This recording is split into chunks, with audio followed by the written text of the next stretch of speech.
Welcome to UFO Headline News with me, Heidi Hollis, where every day I aim to bring you the latest UFO reports and other interesting stories from around the globe. Today is Saturday, January 20th, 2018, and on Fridays at 8 p.m. Central Standard Time, join me on my talk show, The Outlander, where I answer your emails, take your calls, and interview some absolutely intriguing guests. Just go to irnchat.com to chat and interact and listen live to The Outlander Show. Moving on, since today is Saturday, we're going to just hit upon some bizarre and unsolved mysteries. How about that? We'll mix it up. This first article is entitled, "Here are 7 Unsolved Mysteries That Will Send Chills Down Your Spine." All right, the article states, "It's easy to become obsessed with the unsolved mysteries of this earth. Most people like to think that anything can be figured out or solved. But that's just not true. Take these 7 mysteries, for example. They have been mysteries for decades, if not longer. No matter how many experts have examined the cases, they are still shrouded in mystery." Wah, wah, wah. Okay. This first one is called the aluminum wedge of Aiud. In 1974, this, and they're showing an image, is a wedge-shaped object found 1.2 miles east of Aiud, Romania. It was discovered on the banks of the Mures River. It was reportedly unearthed 35 feet under sand and alongside 2 mastodon bones.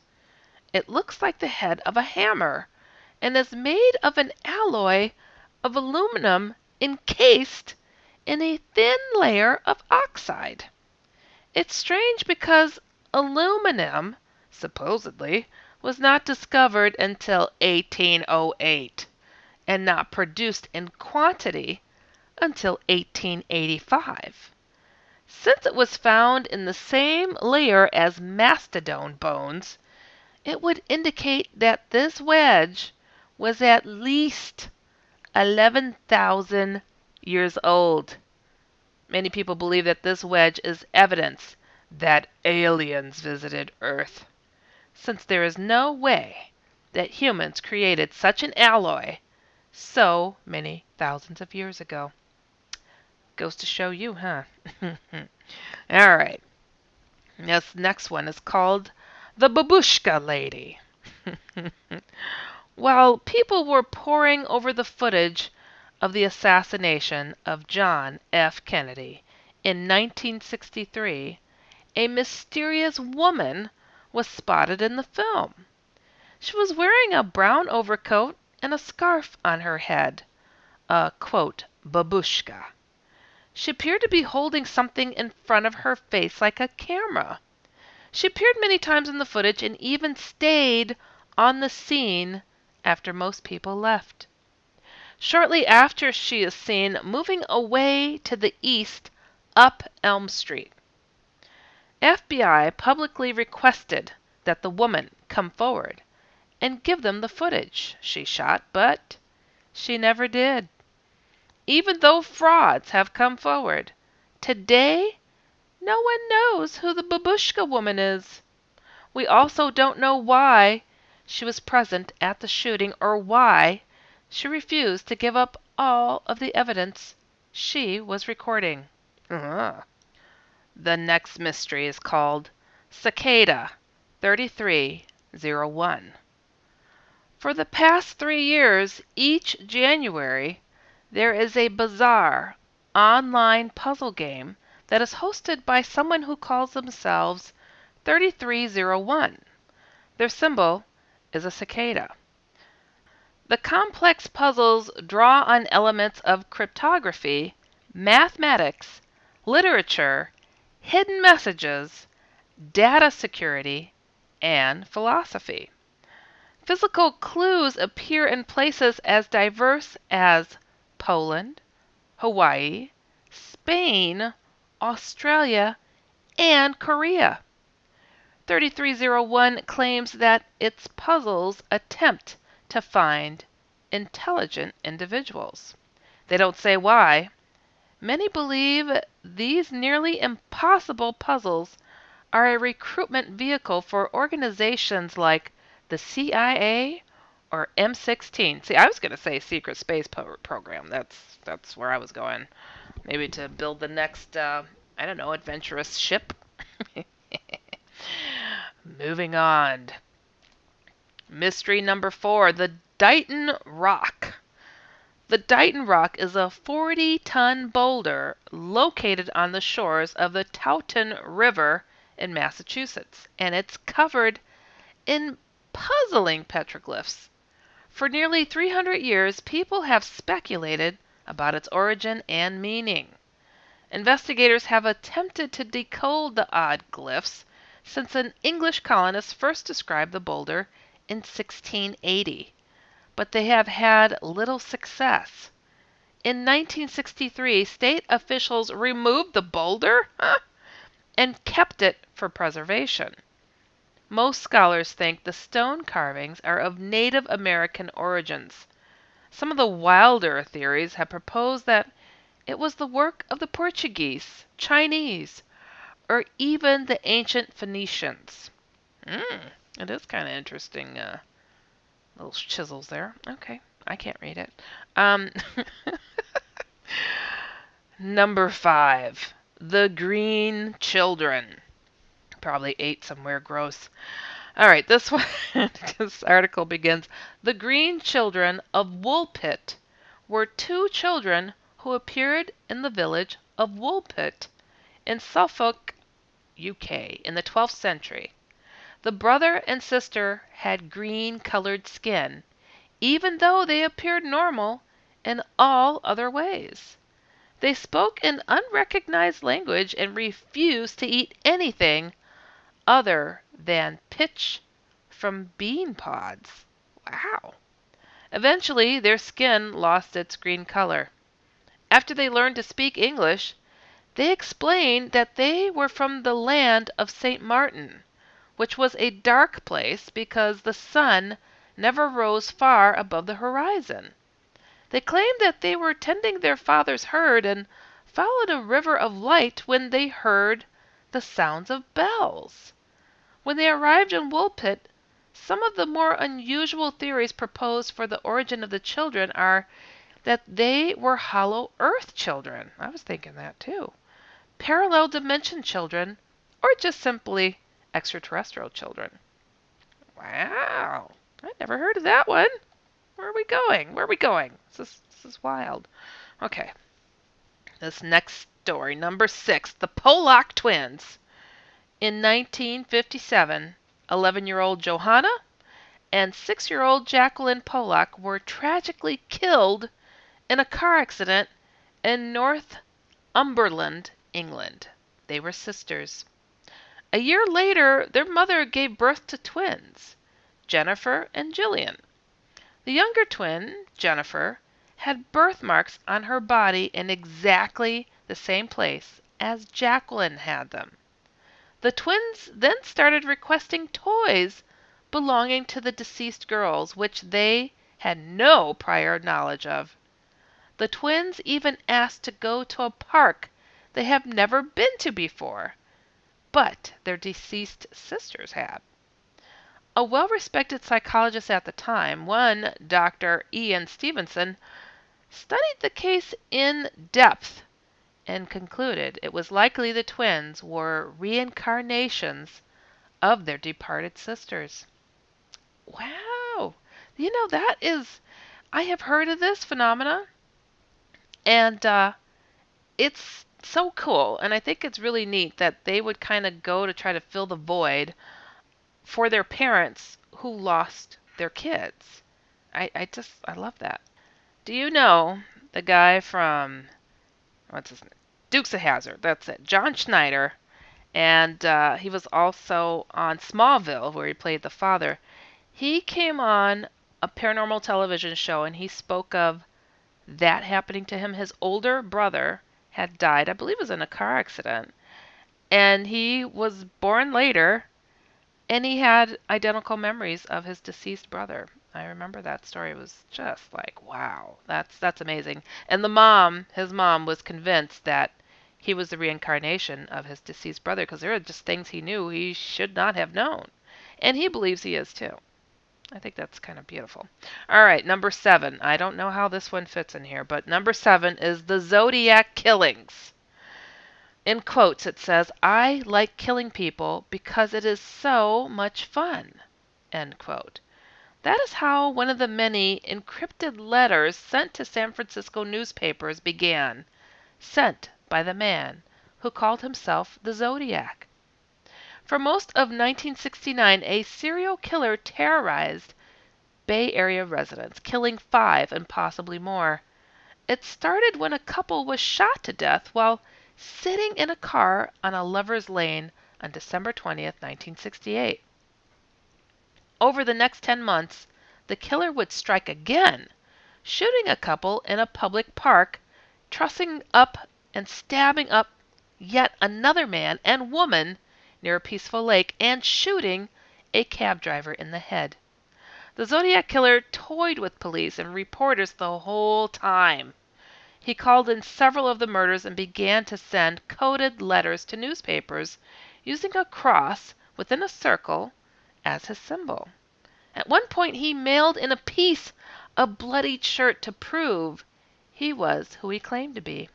Another time, he threatened to shoot up a school bus full of children. The investigation went on for years. Several suspects were questioned, but the killer was never caught. He probably just died. The source was Reddit, and they say it's impossible to say what happened with any of these mysteries. The only thing we can be sure of is that we just don't know the truth. Oh, really? Yeah, I think Zodiac Killer died. That was the only reason why it wasn't solved and why he stopped killing.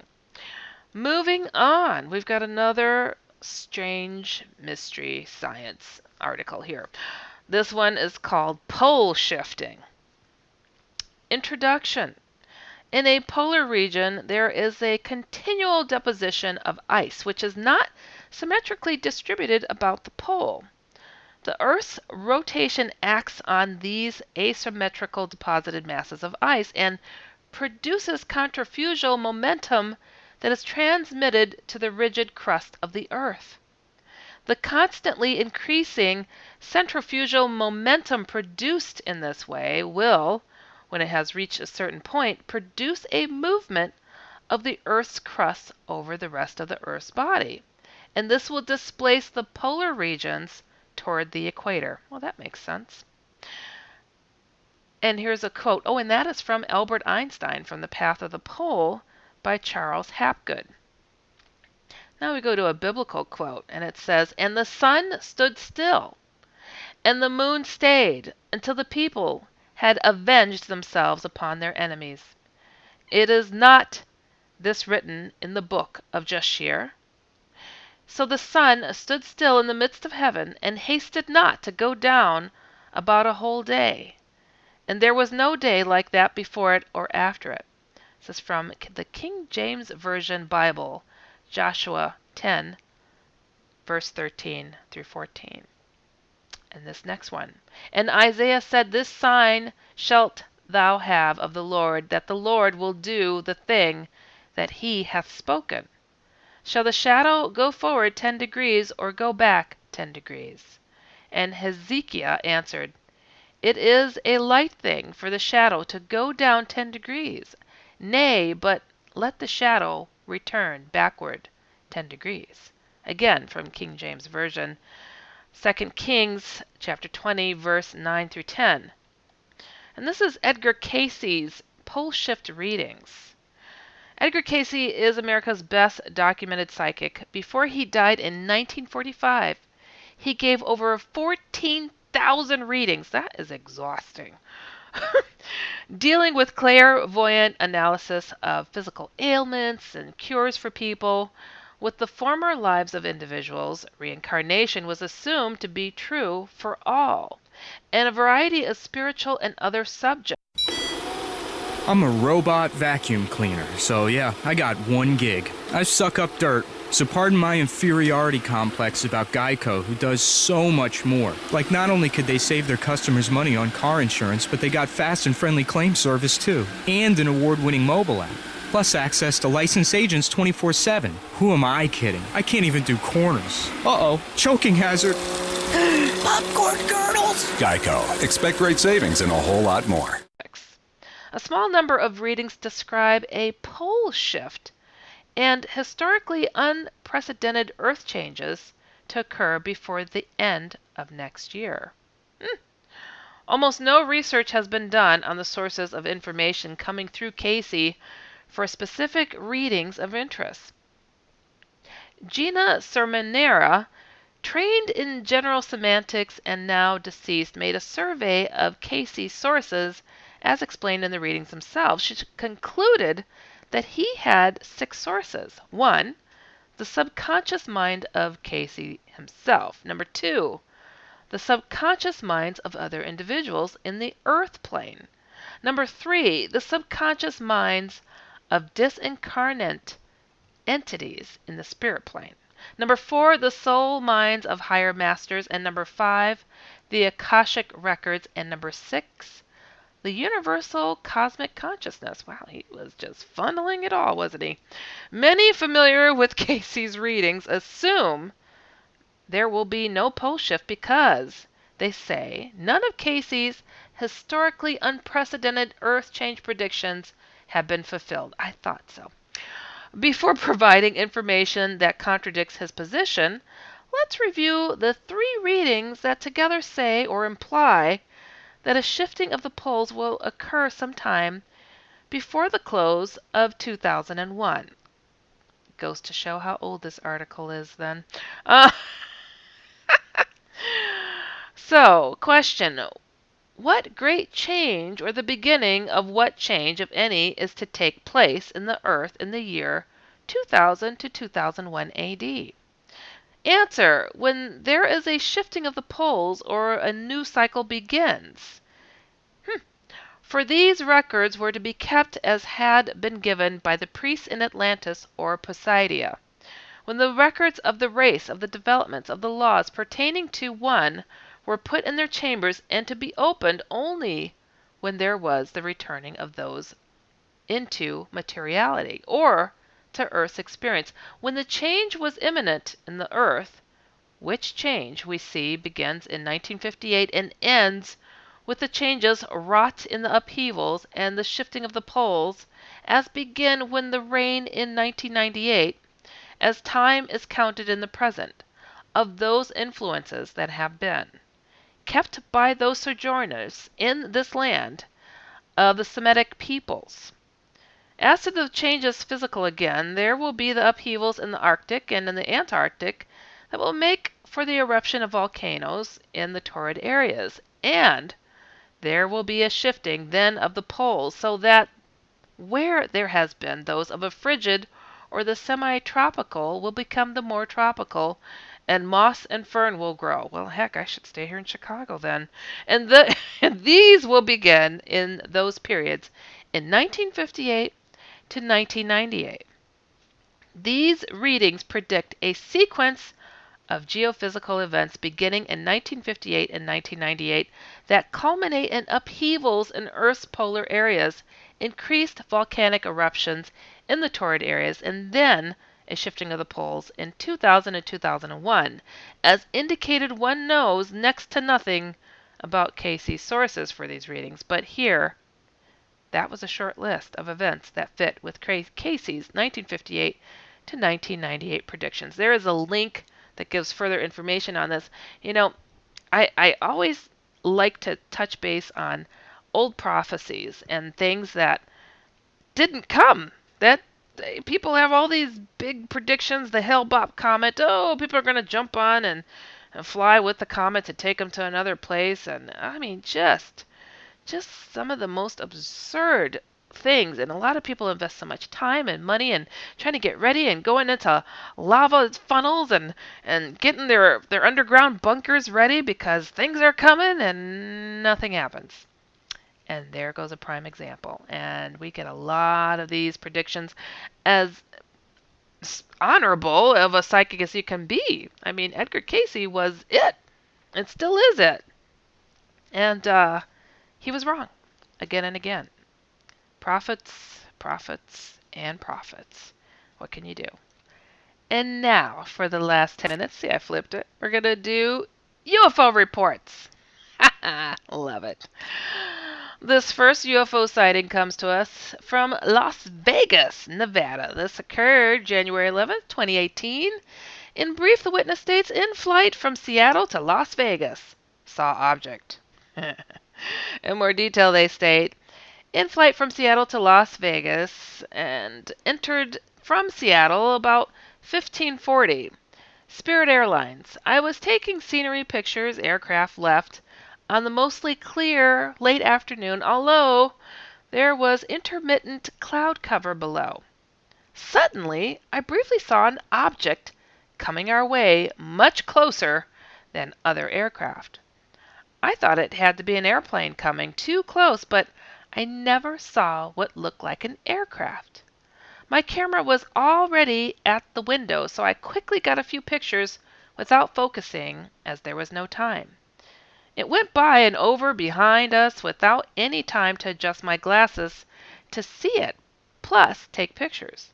I was wondering, what did I just see?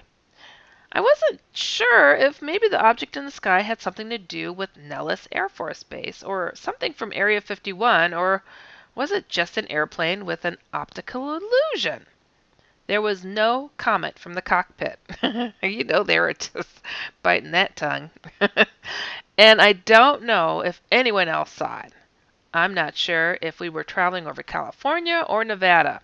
About 20 minutes later, we were going over Mount Charleston. We touched down in Las Vegas approximately 35 minutes after seeing the object, and by that time, it was dark. Upon landing, the aircraft sounded like it was shaking completely apart. The passengers commented with concern. I have traveled hundreds of thousands of miles, and I have never observed an object like that before. Well, already. This next UFO sighting comes to us from Crawfordsville, Indiana. This occurred January 5th, 2018. In brief, the witness states, I see UFOs frequently. Appeared like most that I see in eastern sky above tree line. Brightest object in the sky, a yellow-orange color, pulsating, stretching type, light. Flight path southeast. Hover while I watched. Then flight path when I went inside. Okay, in more detail they say, I see UFOs frequently in the northeast eastern sky above the tree line, anytime from late afternoon to late evening. And I happen for a few years now. Increasingly so, they vary in size, shape, color, and behavior. During this particular sighting, my family and I had just arrived home from a family celebration.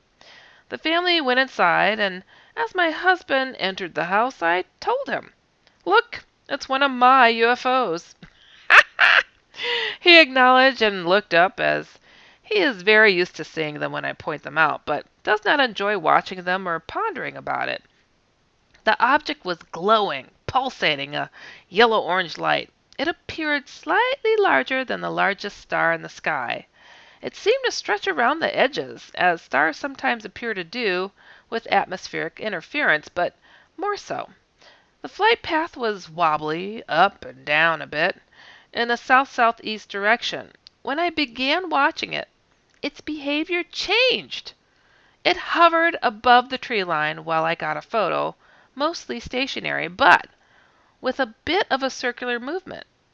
The sky was very, very clear, with many stars visible, yet the object was the only light visible on camera.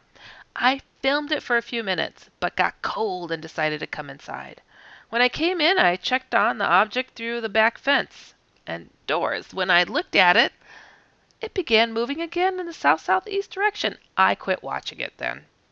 I have become fairly used to seeing UFOs from about that far away. They don't stir me a bunch anymore. Only when they get closer do I become very concerned. I would report previous experiences, but I don't have dates available, nor any photos from these encounters. Well, okay then. All right, this next UFO sighting comes to us from Hillsborough, Florida. This occurred January 18th, 2018. In brief, the witness states, "It acts like it's a star, but it isn't. Try videotaping stars with your phone. You can't. This star-like object I have seen moving around." In more detail, I'll just start with, there's this object that acts like a star, but it isn't. It's always around at nighttime. The night sky changes, you can tell by the constellations, but this object usually stays in the same area of the sky and doesn't change with the nighttime sky. I have witnessed this object many, many times. I videotaped it a little tonight. I've seen other things at night in the sky as well in the same area, but weren't recorded. I feel like I can see the same object no matter where I go. It just shines differently. And I know it's not a star. As I'm writing this, I could still see the object. About a week ago, I also had a weird dream and woke up with an odd mark on my skin as well. You all be the judge. Sharing with my friends or family, they all just look at you like you're crazy or they have no interest in the subject. I could see the star-like object from my home. The colors are always changing. Well, alrighty. This next one, UFO sighting happened in Ladysmith, Wisconsin. Ooh-wee, this is a UFO blast from the past. This occurred July 15th, 1959. It's probably one of the oldest ones I've read here. In brief, the witness states, parked in convertible top down. Girl screamed. I was overhead, moved north, stopped, disappeared in an instant. Well, this is going to be juicy. My buddy and I were parked with two girls in my convertible with the top down on Cemetery Road just northeast of Ladysmith, Wisconsin. It was late, perhaps between 10 p.m. and 11 p.m. One girl screamed and pointed at the object hovering just above the treetop level, and the treetops were moving back and forth like a strong wind was whipping them. It was a misty night, so the object seemed a little blurred, but appeared to have dark spots on the hull like windows. We were young. I was 16. We were scared, so I started the car and hit the gas heading into town where the local sheriff ran a drive-in restaurant. I believe he was called Woody. And the restaurant was called the Tinker Tot. Oh, that's hilarious. That sounds so cute, though, doesn't it? It's still there, but closed for decades. We told the sheriff what had happened, and another couple came up to us and stated that they had seen it rise from a swamp a little earlier while they were parked off the road. What? This is a swamp creature? We all raced back to the sighting spot and found that it had moved north up the road where the road took a sharp turn left, west. The object was hovering again near a farm. At that time, I counted 16 people observing it. Most were kids. One person went into a farmer's house to call the Air Force and said the farmer and family were frantic. I remember the names of some of the kids, but several have passed away now. I'm 74 years old and should have reported it a long time ago. The incident was reported in Ladysmith News, and they asked what we were doing out by the cemetery. Oh, that's important, huh? Woohoo! That was a good one. I'm so glad you took your time to report it because we got to enjoy it today like it just happened. So many things that happened in the past, and we just don't know because we just don't hear about it. That was fascinating. Well, I have to say thank you for listening to UFO Headline News with me, Heidi Hollis. Be sure to check out UFOHeadlineNews.com every single day. And also tune into my other weekly show, The Outlander, Fridays at 8 p.m. Central Standard Time, and catch my paranormal comic, The Outlanders. Just go to theoutlanderscomic.com, and everything I mentioned here can be found at HeidiHollis.com or InceptionRadioNetwork.com. If you've experienced something out of the ordinary and want some level-headed advice, or if you've seen a UFO and want to share, just write me through my main website, HeidiHollis.com, or DusOutlander@gmail.com. Remember always to keep an open mind so you can stay informed and inspired.